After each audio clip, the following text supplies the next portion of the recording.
चलाते हैं कि माता पिता तो आपको प्रत्येक जूनी में प्राप्त हो जाएंगे। पशु बनोगे वहाँ माता पिता, पक्षी बनोगे वहाँ माता पिता। लेकिन सतगुरु सेवा और बंदगी ये फेर मिलन की ना। पुण्यात्माओं, मनुष्य शरीर के अंदर ही ये वस्तु उपलब्ध हो सकती है। मनुष्य शरीर के अंदर ही परमात्मा प्राप्ति हो सकती है और मनुष्य शरीर प्राप्त प्राणी को ही सत्संग उपलब्ध हो सकता है। पुण्यात्माओं, सत्संग मिलना बहुत कठिन है। सत्संग उसे कहते हैं जिसमें सच्चा ज्ञान हो। बाकी सत्संग नहीं है। जिनके ज्ञान ऐसे बच्चों जैसे हैं तो क्या वो संत सत्संग करते हैं? जो अभी तक परमात्मा को निराकार बताया करते थे, क्या वो सत्संग करते हैं? वो झूठ बोला करते थे। अभी तक जो ब्रह्मा विष्णु महेश के माता पिता कहते थे इनके कोई माता पिता नहीं है, इनकी जन्म मृत्यु नहीं होती, तो क्या वो सत्संग किया करते? जो संत ये बताते हैं सतलोक में प्रकाश ही प्रकाश है, भगवान है ही नहीं, आत्मा उसमें जाकर के ऐसे लीन हो जाती है जैसे बूंद समुद्र में, तो क्या वो सत्संग किया करते? वो हमारा जीवन नष्ट करते थे और अपना भी जीवन बर्बाद किया करते थे, तो वो सत्संग नहीं थे। और भोले श्रद्धालु उनके द्वारा दिए गए वचनों को सत्संग जानकर निश्चिंत हुए बैठे थे। अब सत्संग आपको अब प्राप्त हुआ है या उन महापुरुषों ने सत्संग किया था जिनको परमात्मा मिले थे? परमात्मा की प्राप्ति के उपरांत जिन्होंने जो वचन बोले वो सत्संग था। उनमें कौन कौन से महापुरुष थे जिनको परमेश्वर प्राप्ति हुई? जो दास के नॉलेज में है उनमें से चंद महापुरुषों के नाम इस प्रकार हैं। आदरणीय धर्मदास साहिब जी, आदरणीय मुल्कदास साहिब जी, आदरणीय नानक साहिब जी, आदरणीय दादू साहिब जी, आदरणीय गरीबदास साहिब जी, गांव छुडानी, जिला झज्जर, हरियाणा वाले, आदरणीय गीसादास साहिब जी, गांव खेखड़ा, जिला मेरठ, उत्तर प्रदेश वाले। इन महापुरुषों ने जो परमात्मा प्राप्ति के बाद जो वचन बोले वो सत्संग था, और इनके अतिरिक्त जो वचन इन महापुरुषों की वाणी से मेल नहीं खाते वो सत्संग नहीं है। अब इन महापुरुषों ने क्या बताया है? अनंत कोट ब्रह्मांड का एक रति नहीं भारे, सतगुरु पुरुष कबीरे हैं ये कुल के सिरजनहारे। ना सतगुरु जननी जने उनके माने बापे, पिंड ब्रह्मंड से रहित हैं नावा तीनों तापे। परमात्मा स्वयं भी आकर के क्या बताते हैं कि चारों युग में संत पुकारे, कूक कहा हम हेल रे, हीरे माणिक मोती बरसे ये जग चुगता ढेल रे। पुण्यात्माओं, परमात्मा के गुणों में, परमात्मा की लीला में जो सदग्रंथों में वर्णित है, स्पष्ट किया हुआ है कि वो परमात्मा ऊपर सतलोक में रहता, सचखंड में। संत भाषा में उसको सचखंड कहते हैं और वेद भाषा में उसको रतधाम बोलते हैं। रतधाम मीन सतधाम, सतलोक कहो, सतधाम कहो। संत भाषा में परमात्मा की उपाधि सतपुरुष, अकाल मूर्त, शब्द स्वरूपी राम, आदि से कहा जाता है। वेदों और गीता में उसको परम अक्षर ब्रह्म कहा है, सच्चिदानंद घन ब्रह्म कहा है, दिव्य परम पुरुष कहा है। वो परमात्मा हम सब के पिता है। हम अपनी गलती से काल के जाल में फंस गए, वो दयालु हमारे लिए फिर भी भटक रहे। पुण्यात्माओं,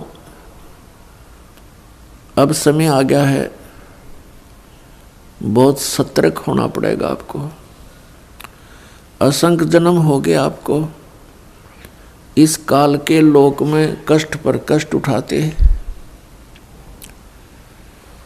उसके विषय में बताते हैं, कोटि जन्म तो भरमत हो गए, कुछ ना हाथ लगा रे। और कुकर सुकर खरबा बोरे, कौआ हंस बुगारे। कोटि जन्म तू राजा की, न मिटी न मन की आशा।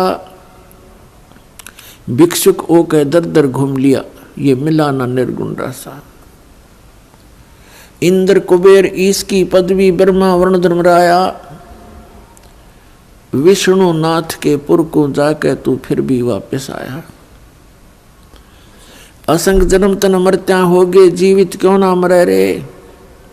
और 12 मद मैल मठ बोरे, बहुर न दे धरे रे। दोजक बस्ट सभी ते देखे, राजपाट के रसिया। 3 लोक से तरपत नाही, ये मन भोगी खसिया। 3 लोक से तरपत नाही, ये मन भोगी खसिया। सतगुरु मिले तो इच्छा मेटे, पदमल पदे समाना। चल अनसा उस लोक पठाऊं, जो आदि अमर अस्थाना। 4 मुक्ति जहाँ चंपी करती, माया होरी दासी। दास गरीब अभय पद पर से, वो मिले राम अविनाशी। पुण्यात्माओं, आप बिल्कुल बालक हो। काल ने आपकी बुद्धि को इतना सीमित कर दिया, जैसे संतों को हम ऐसे नजर आते हैं जैसे एक भैंस का बच्चा मर जाता है तो व्यापारी लोग क्या करते हैं, उसके खाल उतरवा लेते हैं बालों समेत, और उसको साफ करके उसके अंदर भूस भर देते हैं, भूस, और ऊपर से चमार से उसको सिलवा लेते हैं। एक पूंछड़ सी लटकती रहती है, और उस भैंस के सामने उस बुत को, उस कार्टून को रख देते हैं, और उसको चाटती है, उसको प्यार करती है, उसको अपना बच्चा मान लेती है। और जब व्यापारी उसको लेकर उस कार्टून को चल पड़ता है, पीछे पीछे भैंस भी यहाँ करती फिरती है। अब उसकी बुद्धि इतनी काम नहीं कर रही कि इसमें भूस भर रखा, चाम लपेट रखा, ये तेरा बच्चा नहीं है। तो उन महापुरुषों ने जिनको परमात्मा मिले और सचखंड के दर्शन हुए, उन्होंने हम ऐसे नजर आते हैं कि इस हार्ड मांस इसके अंदर भर के ऊपर चाम लपेट दिया और ये बता दिया ये तेरा बेटा या तेरी बेटी, इस तरह तुम्हारा परिवार बना दिया। पुण्यात्माओं, आप जी ने थोड़ा विवेक करना पड़ेगा। कितनी बार संतों ने हमें कोशिश की है समझाने की, लेकिन हम इन काल के दूतों से प्रेरित होकर के भगवान के मार्ग को त्याग कर कुमार्ग स्वीकार कर लेते रहे, जिस कारण से हमारी बुद्धि विकसित नहीं हो पाई। वो परमात्मा हमारे लिए कितना कष्ट उठा रहे हैं, वो हमें बताने की चेष्टा कर रहे हैं कि सतलोक में चलो, वहां तुम्हें सुंदर शरीर मिलेगा, उसके अंदर ये नाड़ी तंत्र नहीं होगा, 5 तत्वों से बना हुआ नहीं होगा, उसमें ना कोई रोग कोड होगा, उसमें बीपी हाई लो नहीं होगा, उसमें कभी वृद्धावस्था प्राप्त नहीं होगी। वहाँ सचखंड के अंदर आप की ऐसी सृष्टि होगी, ऐसा ही परिवार होगा जैसा यहाँ पर है, और वहाँ कोई काम नहीं। अपने आत्माओं, आपकी संतान हुई, आपने मकान बनाए, उन बच्चों के लिए सारी सुविधाएं की और करते ही रहते हो। अब ये नहीं पता पिता की मृत्यु हो जाए, पता नहीं माँ की मृत्यु हो जाती है, और पता नहीं बेटा मर जा बेटी मर जा। तो हम जिस व्यवस्था में सारा जीवन बर्बाद कर चुके, उसका हमें क्या लाभ हुआ? लेकिन हम सोचें क्या इसका विकल्प नहीं? हम देखते उसके साथ भी ऐसी घटना होगी, उसके साथ भी होगी, कोई बात नहीं है, तो होती रहती है। अब परमात्मा ने इसका विकल्प बता दिया, इसका अल्टरनेट बता दिया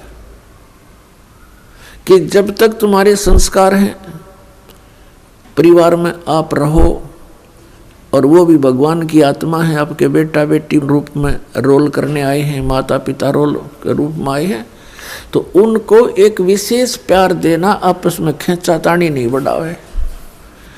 इस दृष्टिकोण से कि हम उस पिता के बच्चे हैं, अगर हम इनको किसी को एक दूसरे को दुखी करेंगे तो परमात्मा नाराज हो जाएगा, क्योंकि हम पहले गणे दुखी यहाँ पर। फिर हम एक दूसरे को सतावें, कोई वचन से जख्म करें, किसी को और कोई हानि पहुंचावें, तो हम तो कौवे हो गए, कौवे, मनुष्य नहीं रहे। जैसे कौवा जख्म के ऊपर चोंच मार कर खून निकाल लेता है, हमने हंस बनना है, तो हम सतलोक चलेंगे। वो परमात्मा हमारे पीछे फिर रहा है। जो जन मेरी शरण है, ताका हूँ मैं दासे, गेल गेल आज्ञा फिरूं जब तक धरणी आकाश। परमात्मा कहते हैं कि जो मेरी शरण में एक बार किसी भी युग में आ गया, तो मैं उसके पीछे पीछे फिरता रहता हूँ और उसको पार करने की चेष्टा करता हूँ। क्या बताते हैं?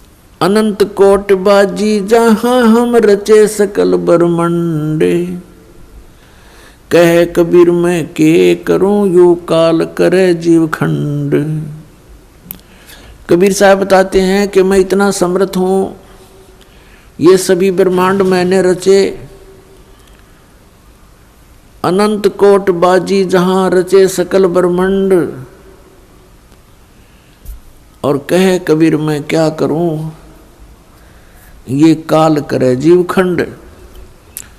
पुणात्माओं, आपने ये अमर कथा कभी सुनी नहीं थी। आप जी ने अपने ही धर्म मजहब के अंदर चल रही कथाओं को सुना, उन्हीं के आधार से आपका माइंड सेट हो गया। अब इस अमर कथा को सुनकर बहुत दिनों में जाकर आपका विश्वास होगा, और जब आपको ये कथा समझ में आ जाएगी, उस समय देखना आपके मन की स्थिति क्या होगी। आप ऐसी स्थिति में हो जाओगे जैसे परगर पावना रह उठाए चित, जैसे दूसरे के घर में, दूसरे गांव में, रिश्तेदारी में कोई परौना चला जाता है, मेहमान रूप में जाता है, वो वहाँ रहता अवश्य है, लेकिन उसको पता है कि मैंने वापस जाना है, और उसको अपने घर की रह रहकर याद भी सताती रहती है। कहते हैं जैसे पर घर पावना रह उठाए चित, तो यहाँ से आपका ऐसे मन हट जाएगा एक दिन, और फिर सतलोक में आपका अगला कदम सतलोक में होगा। अब परमात्मा ने हमें आकर बताया कि जब सबसे पहले मैं यहाँ आपके दुखों को देखकर इसमें प्रवेश किया काल के लोक में, तो इस काल ने मेरा रास्ता रोकने की चेष्टा की, क्योंकि परमात्मा बताते मैं जोगजीत के रूप में था। जोगजीत वहाँ एक पुत्र है परमात्मा का, जो सर्वप्रथम 16 उत्पन्न किए थे उनमें से एक है। जोगजीत जानकर मेरे साथ इसने बहुत अड़ंगा अड़ाने की चेष्टा की, लेकिन मेरी शक्ति के सामने ये हताश हो गया। फिर चरण पकड़ लिए, रोने लगा, हाहाकार मचा दी। जब मैंने इसको कारण बताया कि मैं किस उद्देश्य से आया हूँ। धर्मदास साहिब जी को परमात्मा बता रहे हैं कि धर्मदास, प्रथम सतयुग के अंदर जब मैं यहाँ आया तो इसने मेरे साथ बहुत कलह मचाई। जब मैंने अपनी शक्ति का प्रयोग किया तो इसकी नहीं पार बसाई। चरण पकड़ लिए, पैर पकड़ के कहता, जोगजीत आप किस लिए आए हो? तो मैंने इसको बताया कि मैं नीचे जाऊंगा और सभी प्राणियों को बताऊंगा कि यू परमात्मा नहीं है, यू भगवान नहीं है जिसको तुम भगवान मान रहे हो। और एक ऐसा मंत्र दे के आऊंगा, सतनाम, सच्चा नाम, उसका जाप करने वाले प्राणी को तू रोक नहीं पाएगा। और सभी को बताऊंगा कि तुम यहाँ के रहने वाले नहीं हो, तूने इन सब को नशा करवा दिया, तीनों गुणों से एक एक इंजेक्शन लगवा दिया इनको। तो ये चिंतित हो गया। इसने कहा कि हे भगवान, मुझे श्राप लगा हुआ है 1 लाख जीव आहार करने का, यदि आप इन सब को ले जाओगे तो मेरा क्या होगा? परमात्मा ने कहा कि अब मैं इनको नहीं छोड़ूंगा, तेरा हो या ना हो। फिर इसने प्रार्थना की, प्रभु कोई बात नहीं, मेरी कुछ और समस्याएं हैं, उनका समाधान कर दीजिए और वचनबद्ध होकर के मुझे आशीर्वाद दीजिए। परमात्मा ने कहा, धर्मदास मैंने वचनबद्ध होकर के इससे कहा कि बोल क्या मांगता है। इसने कहा कि परमात्मा 3 युगों में जीव थोड़े ले जाना, चौथा युग जब कलयुग आवे तब तव शरण जीव बहु जावे। ऐसा वचन हर मोय दीजिए, तब तुम गवन संसार ही कीजिए। तो मैंने इसको कह दिया ठीक है, तथास्तु,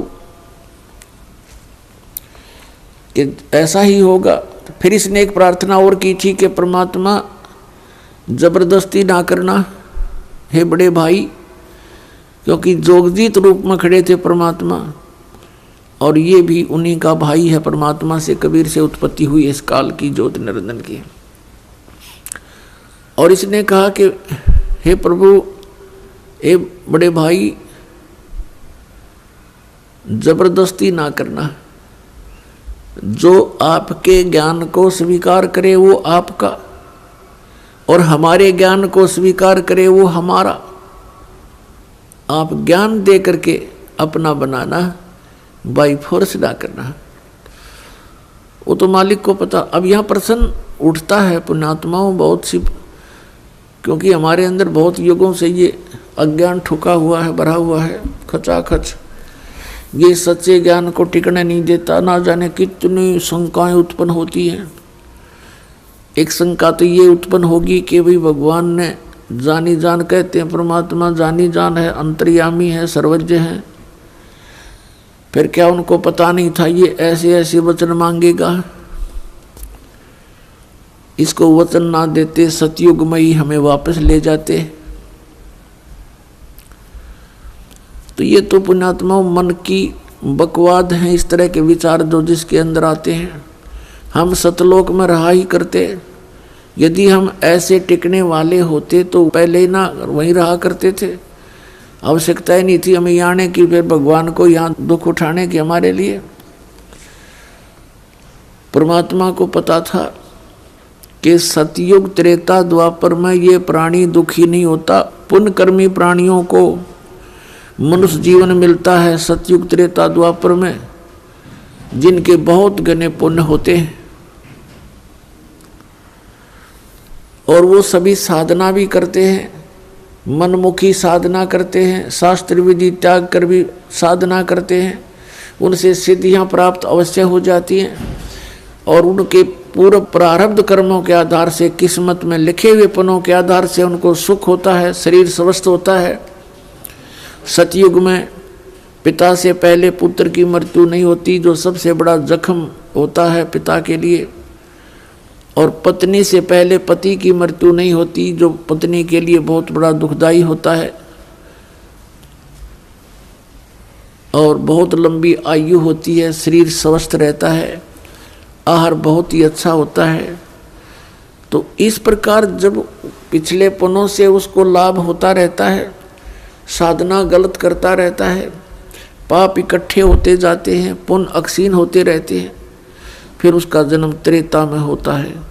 त्रेता में भी ऐसी सती थी लगभग रहती है।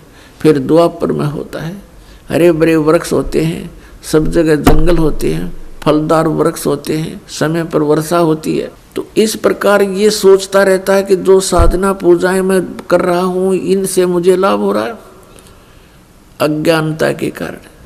तो परमात्मा के ज्ञान को जो पहले वाले साधना से बिल्कुल हटकर होता है उसको ये प्राणी बिल्कुल स्वीकार नहीं करता। अब कलयुग के अंदर ये प्राणी बिल्कुल कर्महीन हो जाता है, पापों की गठड़ी बांध लेता है और पुण्य इसके पास रहते नहीं।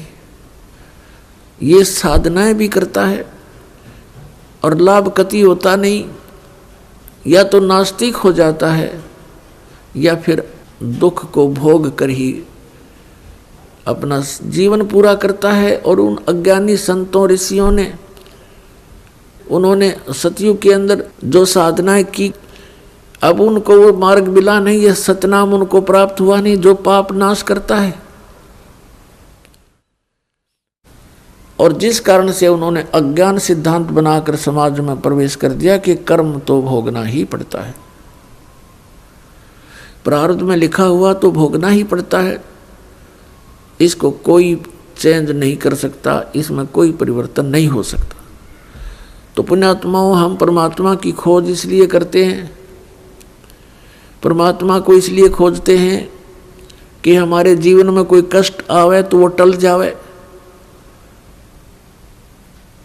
और हमारा कल्याण की तो बहुत बाद में समझ में आती है। पहले तो यही रहता है कि मेरे बच्चे सुखी रहें, मैं स्वस्थ रहूं, कोई ऐसी दुर्घटना मेरे जीवन में ना घटे जो मुझे पीड़ादायक हो। इसलिए हम परमात्मा की खोज में संतों के पास जाते हैं और ये भी हमें मालूम है कि संतों के पास ही उसका समाधान होता है। और ये भी हम सुना करते कि परमात्मा ना जाने किस बेस में आ जा, तो वो परमात्मा कबीर साहब है, वो ना जाने क्या रूप बना करके और कब कहाँ प्रकट होता है और हमारे लिए भटकता रहता है, हमें समझाने की चेष्टा करता है कि तुम इस झूठे सुख को सुख कहे ये मान रहा मनमोद, ये सकल चबीना काल का कुछ मुख में कुछ गोद। तो पुण्यात्माओं, परमात्मा ने प्रॉमिस कर रखा है और इसने भी प्रॉमिस कर रखा है काल भगवान ने कि कलयुग में जब कितने जीव ले जाना, लेकिन इसमें ज्ञान आधार बनाना। तो पुण्यात्माओं, अब बुद्धिमान समाज हो गया है, इस ज्ञान से अब आप बालक नहीं रहोगे। परमात्मा के प्रयत्न को गहराई से सोचना, वो क्यों भटक रहे हमारे लिए सतलोक न छोड़ के, क्योंकि हम उनके बालक हैं, हम उसकी आत्मा हैं। और इनको काल इसलिए परेशान कर रहा आप जी को कि जितना मैं इनको सताऊंगा उतना ही वो दुख पावेगा। अपने आत्माओं, आप बालक हो, ये हमारे साथ क्यों प्रतिशोध ले रहा कि इसने वहाँ पहले तो तप करा, फिर तप करा, फिर तप करा 3 बार, उससे इसने 21 ब्रह्मांड प्राप्त किए, फिर 5 तत्व 3 गुण परमात्मा ने इसको दे दिए कि ले जाओ खेल खिलौनों से। फिर हम इस पर आसक्त हो गए, हम परमात्मा को भूल गए, अपने भगवान से मन हटा लिया, जो हमें सब सुविधा सब सुख देवा था उससे मन हटा करके एक हीरो की तरह हम इसको चाहने लग गए, जिस कारण से हम भगवान के दिल से उतर गए। और देखो सेब कितना अच्छा फल होता है, यदि वो सेब खराब हो जाता है तो वो दुकानदार उसको रखता नहीं, उसकी आत्मा बहुत दुख पावे। एक सेब खराब हो गया, बाहर फेंकना पड़ा कूड़े में, तो हम वहाँ खराब हो गए थे भाई बच्चों।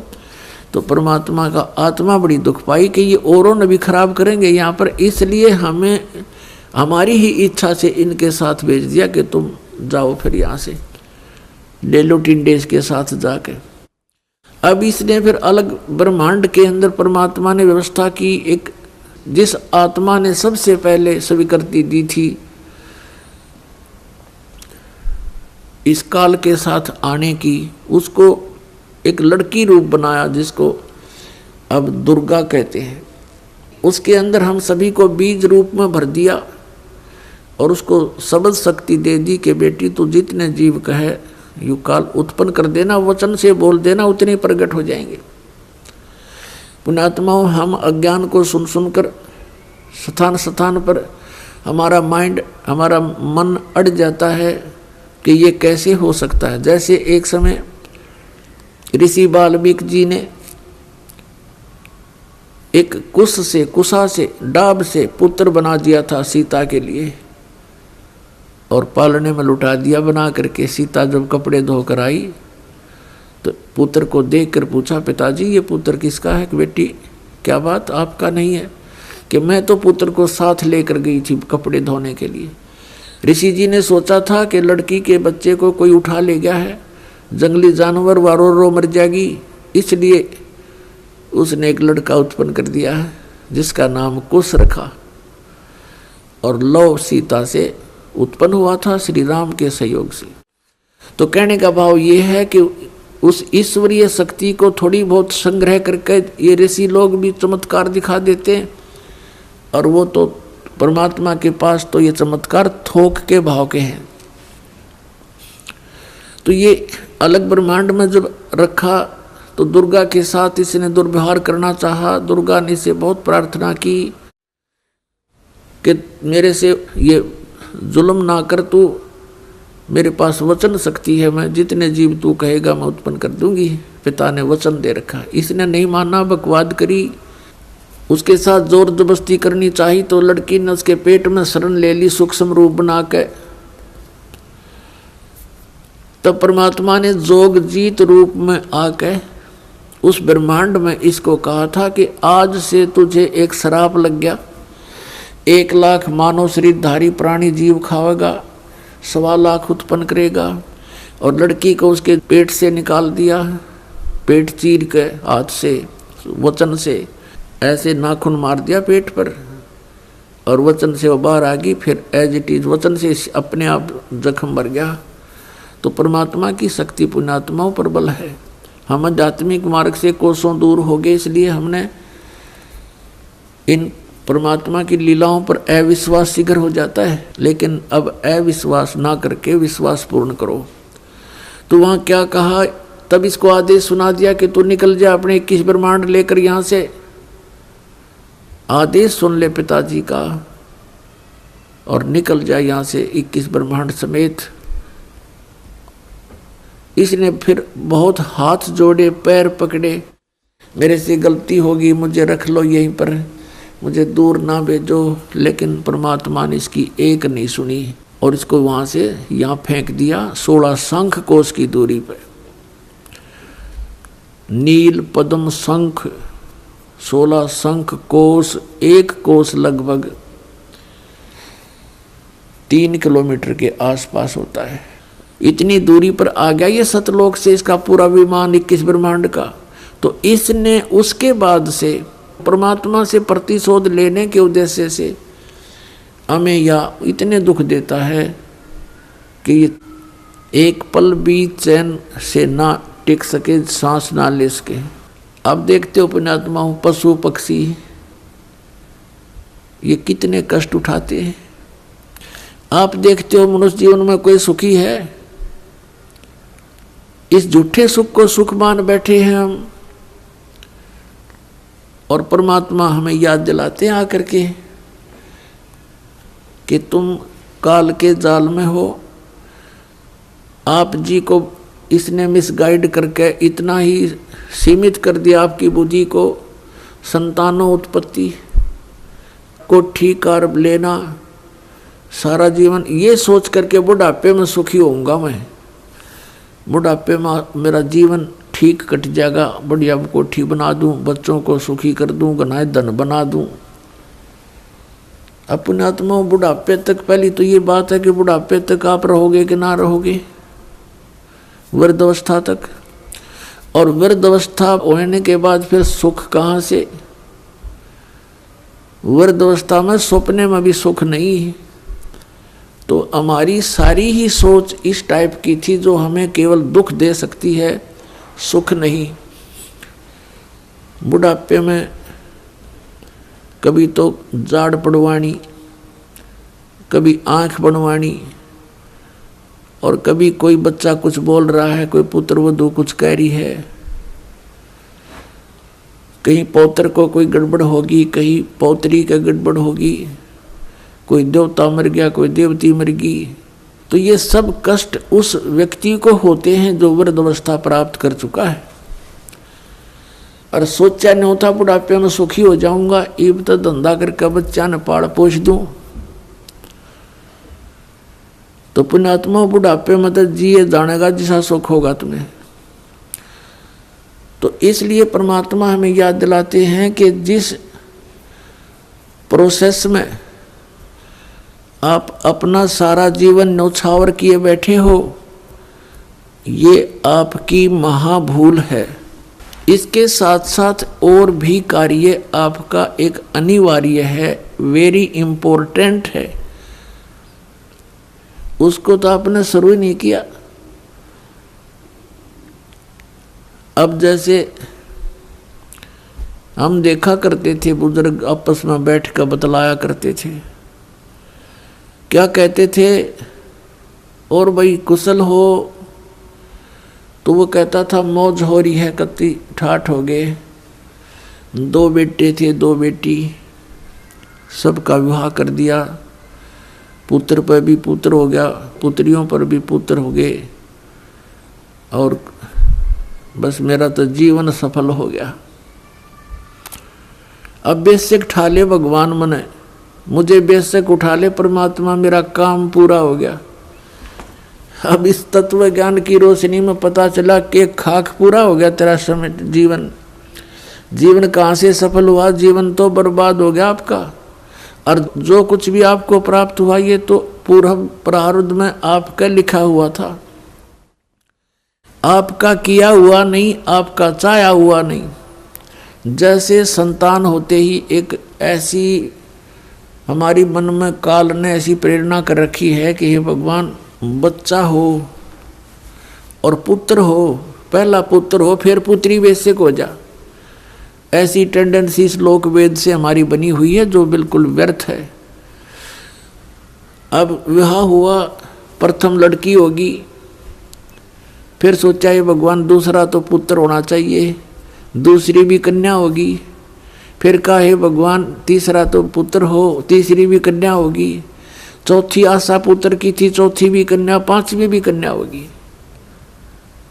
तो क्या आपका किया हुआ या आपका चाहा हुआ?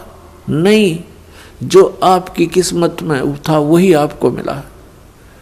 तो आप कहते हो कि मेरा जीवन सफल हो गया, ये तो आपका होना ही था।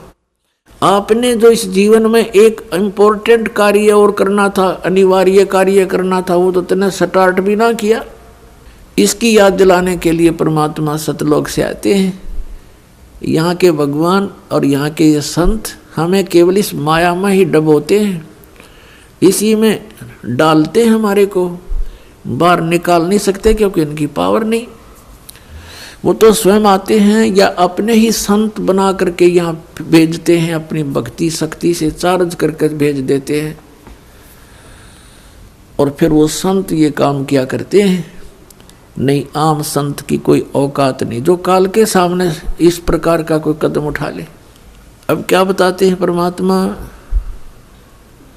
हम सुल्तानी नानक तारे दादू को उपदेश दिया, जात जुलाहा भेद न पाया वो काशी माहे कबीर हुआ। गोता मारू स्वर्ग में जा बैठू पाताले, गरीबदास ढूंढता फिरूं अपने हीरे मोती लाले। परमात्मा कबीर साहब कहते हैं कि गोता मारूं स्वर्ग में और जा बैठूं पाताल, कह कबीर ढूंढता फिरूं अपने हीरे मोती लाल।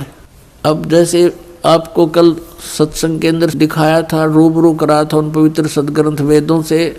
उसमें क्या लिखा कि परमात्मा ऊपर ध्युलोक यानी तेजो में शरीर में और तेजो में लोक में राजा के समान विराजमान है, और वहां से गति करके नीचे आता है और बहुत अत्यंत गतिशील पदार्थ के समान,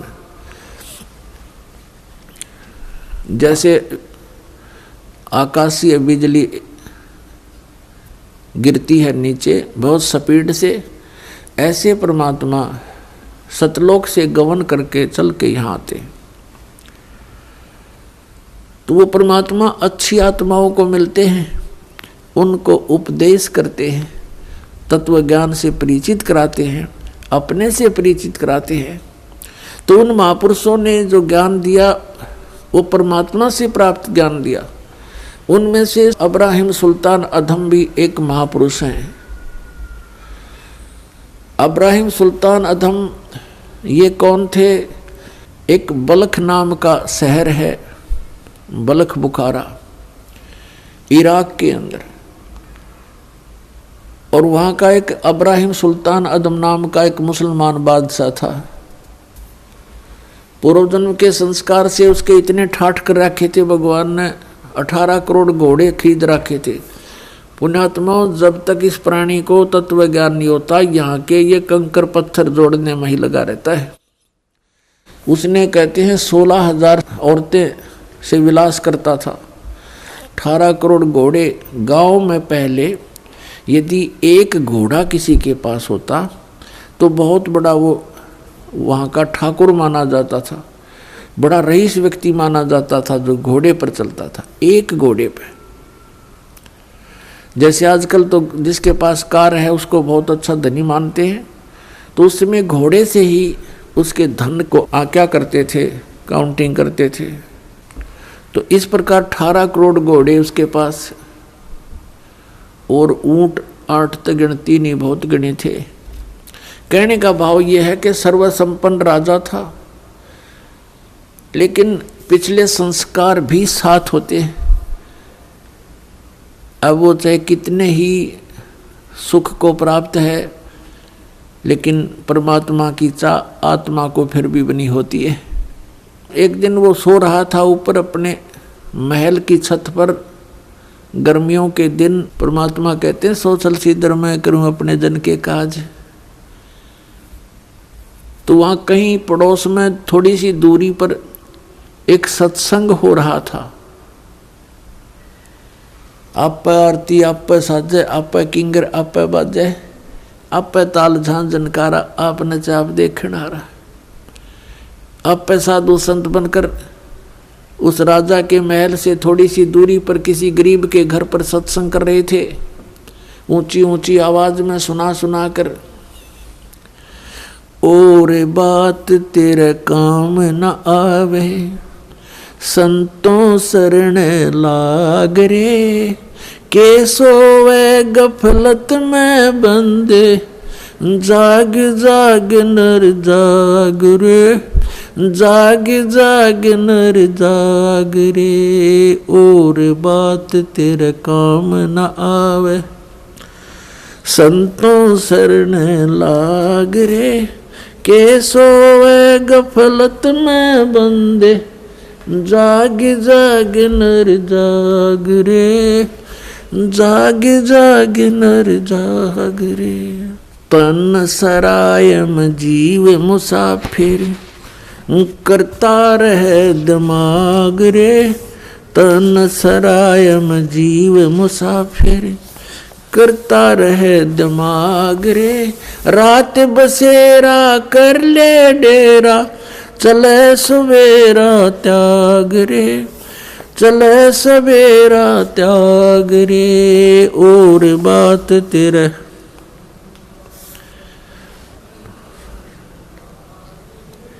के सोए गफलत में बंदे, जाग जाग नर जाग रे, जाग जाग नर जाग रे। इस तन सरायम जीव मुसाफिर, करता रहे दिमाग रे, इस तन सराय में जीव मुसाफिर करता रहे दिमाग रे। रात बसेरा कर ले डेरा चले सवेरा त्याग रे, चले सवेरा त्याग रे। और बात तेरे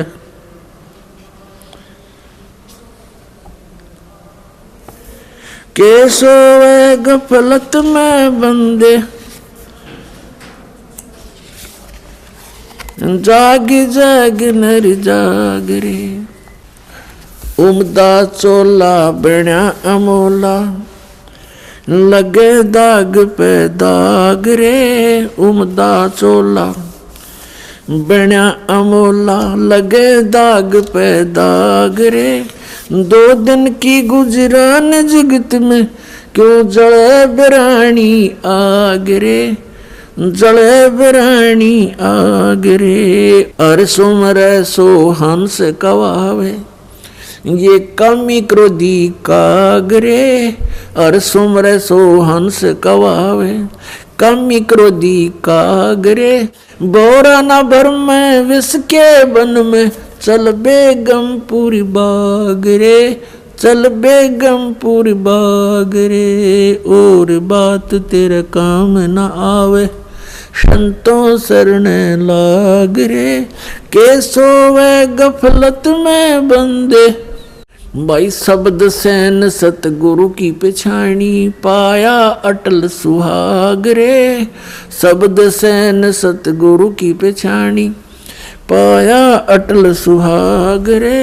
नितानंद महबूब गुमानी परगटे पूर्ण बाग रे, परगटे पूर्ण बाग रे। और बात तेरे काम न आवे संतों शरण लाग रे। के सोवे गफलत में बंदे जाग जाग नर जाग रे, जाग जाग नर जाग रे। पुण्यात्मा कबीर परमेश्वर जी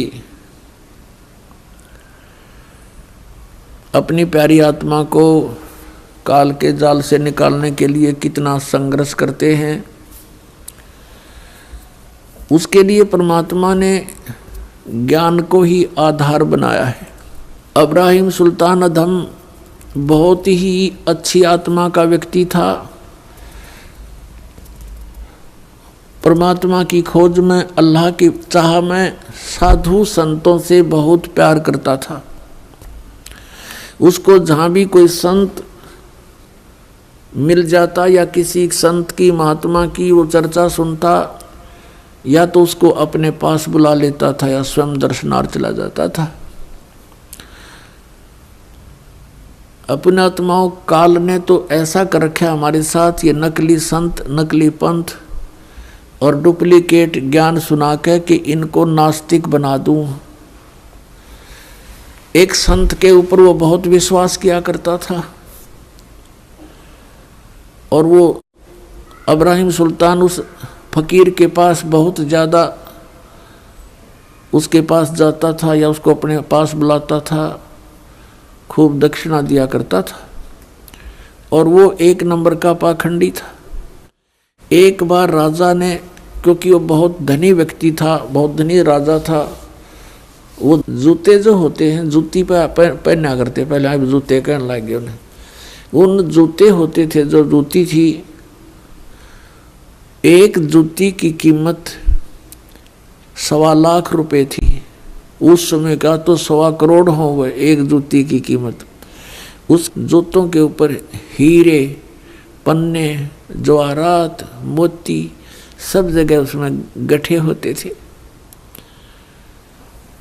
एक उस राजा ने एक अंगूठी बनवाई जो बहुत कीमती थी, सोने की, उसके अंदर हीरे, मोती और ये इस तरह के कुछ नग लगवा रखे थे, बहुत ऊंची, अच्छी, चौड़ी। अब उस संत की वो बहुत आदर करता था, विश्वास किया करता था। एक फकीर पर वो डुप्लीकेट ठग था।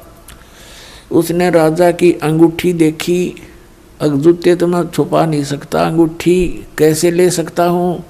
उसने वैसी ही अंगूठी एक डुप्लीकेट बनवा ली, पीतल की, मिलती जुलती कती। और राजा से कहा कि राजा आज नौका विहार करते हैं, मेरे साथ चलो। राजा तुरंत तैयार हो गया फकीर का आदेश मानकर।